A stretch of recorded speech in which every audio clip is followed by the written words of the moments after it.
do you support what Hamas launched on Saturday morning? Well, this is not the right question, Louis. Really, the right it's question. It's an important question. No, it is not an important question because whether you support their action or not is an important question. No. It is not an important question. Hamas is a group, is a militant group. You're talking with the Palestinian representative. Our position is very well known and clear. And what is that? Do you support Hamas's actions? And then you cannot equate. This is not about support or not support. I am here to represent my people, the Palestinian people, what they are going through. I'm not here to condemn anybody. And if anybody that needs to be condemned, it's what you call the only democracy in the Middle East, that is Israel, between parentheses, that is doing what you have just reported, targeting civilians. And this has not just happened the last 48 hours. Hamas was just targeting Palestinians, but you won't condemn that. I'll tell you one thing. Hamas is not the Palestinian government, okay? The Israeli government is giving orders for its organized army. So please don't draw any symmetry here. Don't equate. There is no way you can draw any symmetry. And don't equate between the occupied and the occupier. This doesn't serve justice to understand for your audience and viewers the real situation. Since Israel's establishment, it has had one military doctrine. When it fights, it goes and fights civilians, kill civilians, so they pressure the fighters. Since 1948, and go back to the record, and this has been repeated in Gaza and will continue to be repeated. So the conversation is not a blame game. I am not in the business of blaming the victim here. The real conversation is how do we stop this vicious, deadly cycle. You just condemned Israel for killing civilians, and you won't condemn Hamas for killing civilians.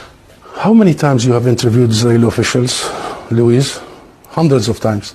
How many times Israel have committed war crimes right live on your own cameras? Do you start by asking them to condemn themselves? Have you? You don't.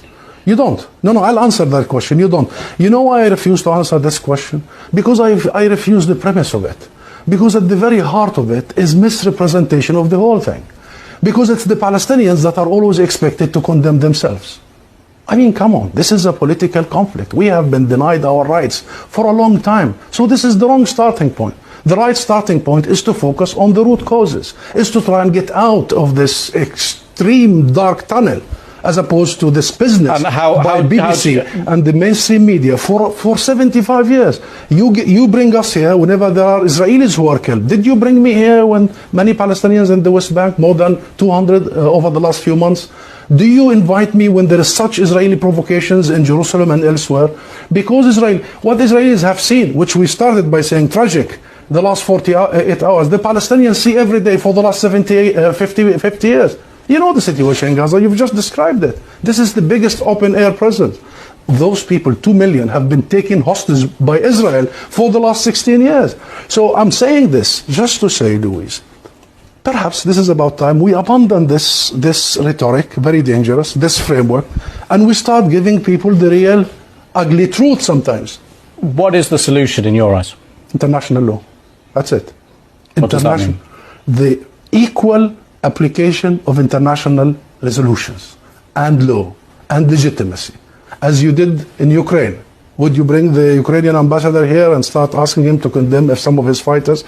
We need to fully and equally apply the rules that were created by the League of Nations after the horrors of the Second World War. We need to make sure that Israel is not the exception. It has been for the last 75 years. We need to make sure that nobody is above the law. Britain is renowned, Louise, for the rule of law.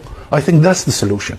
Israel is an occupying force. It is responsible to provide protection for the people under its occupation. And should they commit crimes and crimes against humanity in the coming hours and weeks, it must be held accountable by the international community and the international judicial system. Hussam Zomlot, thank you very much for coming on the programme. Thank you.